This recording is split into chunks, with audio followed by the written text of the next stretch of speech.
Hi, welcome to Mindful Chatting. Today, I want to start with something that might actually feel a little familiar for you. I want you to sit down and plan your week. Think about that. So, as a clinician, you may try to start to organize your clients, your admin work, really your life. And somehow by like midweek, you'll feel behind and overwhelmed and just really mentally exhausted. I know I do a lot of the weeks. And then you think, I just need to be more organized or I need to be more disciplined. But the problem usually isn't the organization itself. It's that you're planning your week like you're not a human being with limits. So, today we're going to talk about how to plan your week based on your energy, not just the time that you have, and how to balance this clinical work and administration realistically for your practice. And then how to use the idea of theme days and how to build a schedule that can actually sustain you and your private practice. But let's do this together. Welcome to Mindful Chatting, a podcast where therapy meets real life. I'm Kristen, a therapist, business owner, and a lifelong student of what it means to fully show up in our relationships, in our work, and in our healing.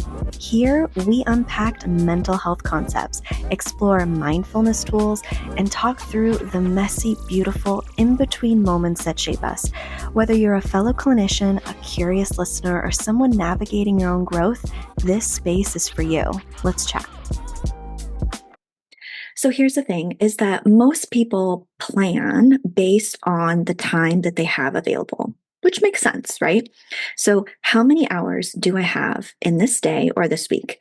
But therapists actually need to plan based on their energy because seeing clients is not the same as answering emails, writing your notes, or creating content if you're marketing. One session can take up more energy than multiple administration tasks. And I think a lot of people who are not in this profession don't understand how much energy it takes from us to hold space for our clients. So if you stack your schedule based on only your time, you're going to burn out. That's just the reality of it.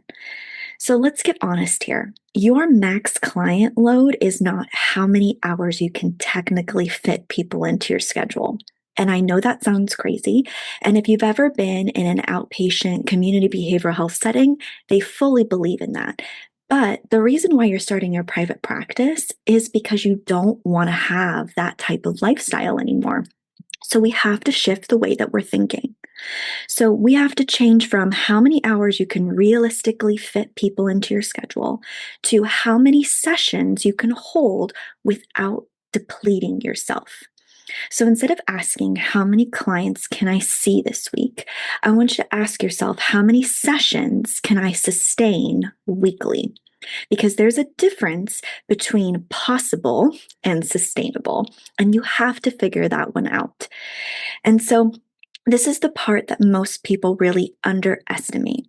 Therapy isn't just the session. And I know if you're listening and you're not a clinician, you don't understand this.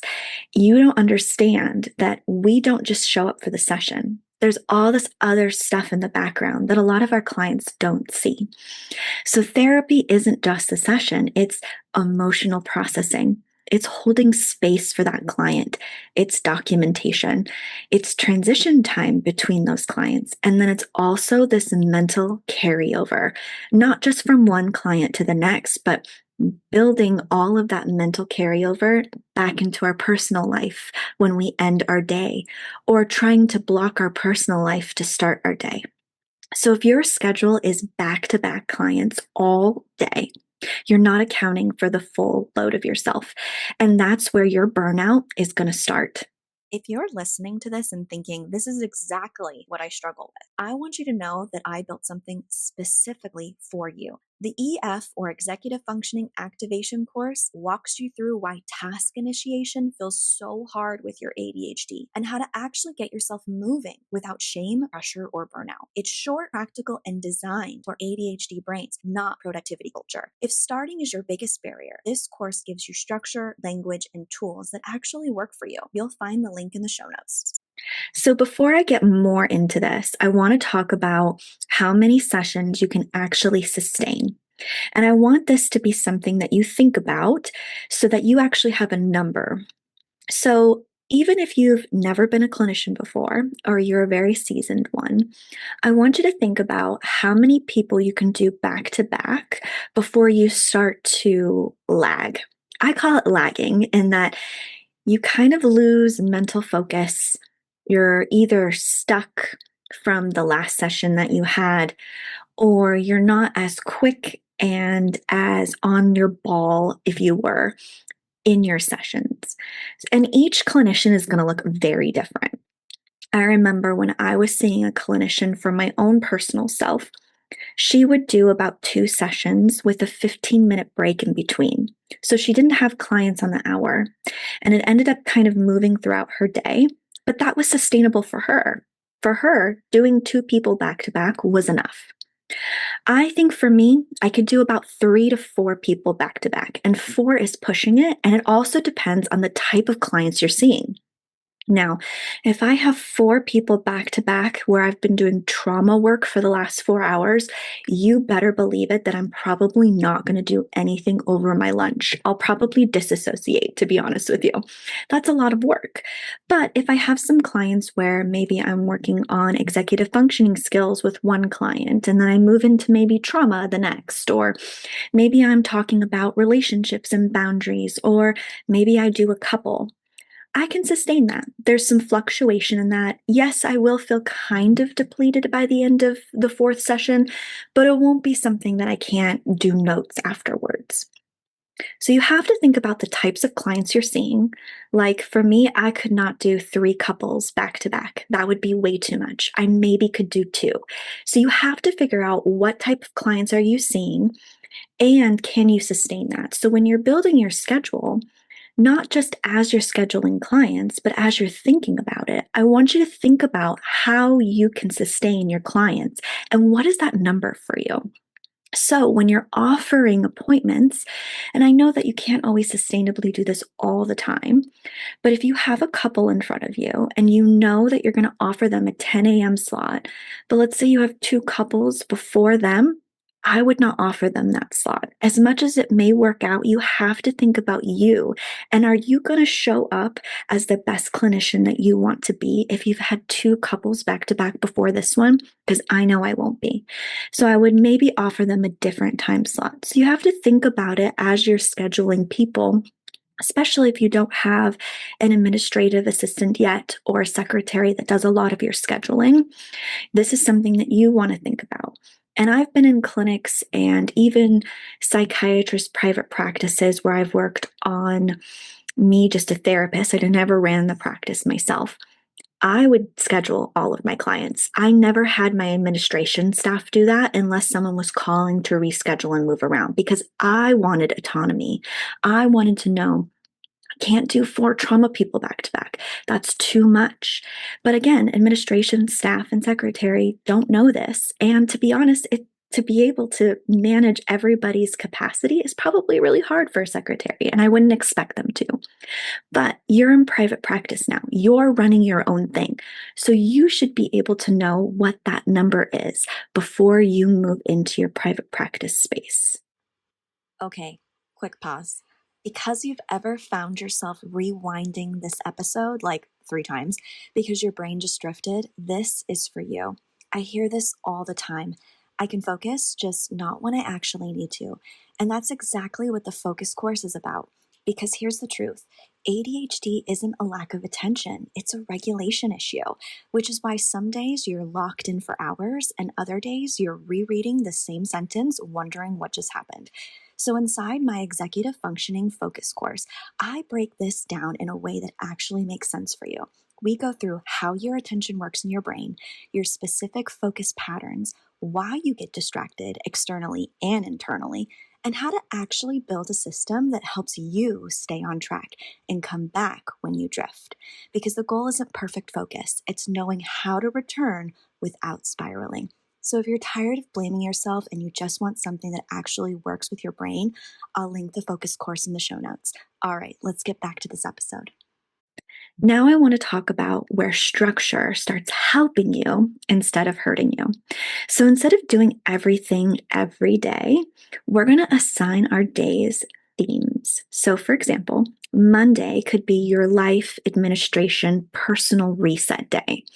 So, this could look like every Monday when you're coming into work, you would come into your private practice just like you would any other day, but you're probably not seeing clients. This would be you were doing your administration work. You're catching up on your emails. You're making sure that everybody's treatment plan's up to date. You're making sure that charts are up to date and in compliance. You may be working on social media content. You may be working on where do I want to move my private practice. I may be scheduling meetings with particular people on my team. This is an admin day. And then let's say Tuesday, you do all of your clients on Tuesday. So this was going to be a heavy day, but if you structure it and plan it out like we were just talking about of your sustainability load, you could heavily pack your day and give a lot of breaks in between your sustainable load that you're doing. And then let's say Wednesday, you have a little bit of administration work to catch up for Tuesday, and then maybe you see some clients in the afternoon. And then let's say Thursday, you pack your day full again. And then Friday, you're doing just financial and administration day. So you're catching up from your week, but then you're opening up your accounting books. You're looking at how your practice is doing. You're looking at, is this sustainable? Do I need to add more people with my no-show times? Am I seeing enough clients to be able to sustain? So every week, you know your numbers. You know where your private practice is. So you know, do I need to fill this no show or can I take a break? Because you know you've opened it every Friday. Now, again, this is just an example, but as being private practice and you have a little bit of autonomy, you can actually make your weeks look a lot different than what maybe community behavioral health or people that are running private practices as you as an independent contractor can do, kind of at the mercy of what they give you and at your unit rate or how many people you need to see that week. In private practice, you can make it look any way you want to, which is the benefit of having your own practice. Again, we want it to be sustainable, but we also want it to make sense for our lifestyle. And what this does is it reduces a lot of decision fatigue for you. Because if you're already planning it and you already have theme days, you know what you're walking into that day. It also reduces the switching. If you're doing a lot of switching throughout your day, meeting, client, admin work, that's a lot of heavy emotional load on you. And that's a lot of cognitive load on you. And this also gives your brain some direction. So if you want to hyper focus, now is your time. You've blocked out time of like, this is what I'm going to do. And so this gives you a lot more structure within your week. Now, I want to talk about the difference between administration work and that's clinical and creating a balance. And this is where people like kind of overload themselves sometimes in private practice. So they'll think, I'll just squeeze this admin time in between clients. And you know what? I was a sucker for this from the very beginning. I would do straight 8 to 9, 10-hour days. And I was writing my notes 5 to 10 minutes between each client while also trying to shove food down my throat, trying to find time for the bathroom. It just wasn't working. And I was burning out, and I saw my burnout as just a lack of empathy for my clients. And that was not the type of clinician that I wanted to be. So, but what this actually happens is this never fully gets done. And you're not really sure, at least for me, what I wrote in my last note. Yes, it's fresh in my brain. But then when the client comes back in, I'm like, what did we talk about? I don't remember. And so things will tend to build up because sometimes as we like to end our sessions on the 53-minute, it doesn't always work that way, especially when you're working with trauma clients. You have no idea how you're going to end, and making sure that client is closed up is more important to me than making sure I write the note at the end of the session. And it will become overwhelming because you're on all day long and you never stop to actually go, what the heck am I doing today? And so that's where instead of, I want you to block admin time intentionally for yourself. This was kind of a game changer for me, and it sounds really simple, but you'll be surprised how a lot of clinicians don't actually plan intentional administration time. And that's not just for documentation and note writing. That also is for email checking. That's also for updating treatment plans. That's also for going like, how do I want to move my practice forward? So I want you to think about this and not as an afterthought, but as a part of your system as you're planning out your week. For any clinicians tuning in, if insurance billing is the part of your practice that drains your soul, Headway will be your best friend. They get you credentialed, send you referrals, manage your billing, submit your claims, all the stuff none of us went to grad school for. It's free to join, and honestly, it's been a huge support for therapists who want to take insurance without drowning in the administration part. My link is in the show notes if you want to check it out. Now, the most important part. Most people plan based on their ideal self. I know I do. I'll wake up early. I'll stay focused all day. I'll get everything done that I have planned. But your real life includes interruptions, low energy days, unexpected things, crisis situations, or maybe just emotional fatigue. So instead, I want you to ask, what would a realistic version of my week actually look like? That's the schedule that actually works for you. And then I want you to kind of create this idea parking lot. So I try not to schedule 2 or 3 things a day. And then I have my idea parking lot where I go, but I want to do this and I need to think about this and I need to find time for this. So let's say I walk into work and I have a lot of energy today. I slept really good. I don't have a lot of people coming in that is going to require a lot of emotional energy from me. So I can show up a little bit differently. So I may get those 2 or 3 things done pretty quickly. And that's when I can go to my idea parking lot and go, well, I have some energy for some of this. What do I have energy for? That creates time in my schedule. I have autonomy, doesn't create a lot of decision fatigue. It doesn't create a lot of emotional load of going, oh no, I have 7 or 8 things that I need to do. So let's talk about how do we build our week. So again, we're going to start with our client capacity. I want you to decide today, how many sessions can I realistically hold in one block of time? Is that 2 to 3 people? Is that 4? And as time goes on and as you become a clinician, you'll understand this number a little bit differently. But I would like you to experiment if you're pretty new, especially if you're new in private practice. My schedule has changed over the past 6, 7 years that I've been in private practice. And that's a good thing. Changed with my lifestyle, it changed with having babies, it changed with vacations, but it also changed with me as a clinician and going, you know what? I'm not showing up the way that I would like. And I can have autonomy of understanding and going, maybe I want to change my schedule again. And you can because you have the ability to do that. And that's the benefit of being in private practice. Another thing I want you to think about is adding buffers into your schedule. So, buffers could be like what my clinician was talking to me about, these 15-minute little block windows. That could be for her to document. That could be for her to get up and walk around. That could be for her to go to the bathroom, find food. It doesn't matter. She's covering by creating a buffer. So that could be between sessions. That can be transitioning between roles, like those theme days where maybe you have a little administration time and then you go into clients. You may have a little bit of a buffer before you transition into a new role of yours. Or it might be between tasks. Let's say you have that administration theme day. Well, if I'm going into emails and then I'm going into podcasting and then maybe I'm going back into documentation, I want to add maybe a little bit of buffer time so that I can switch. So it's less cognitive load on my brain. And again, I really want you to think about these theme days. And again, theme days don't always have to look about what I was planning, but I have experimented with theme days for years. And it's okay if they change and evolve as your lifestyle and as your practice evolves and changes. And that's the point. That's the thing, is your system should adapt and evolve and change with you, and go, if something's not working, you can go, oh, well, I just need to change my system. And that is okay.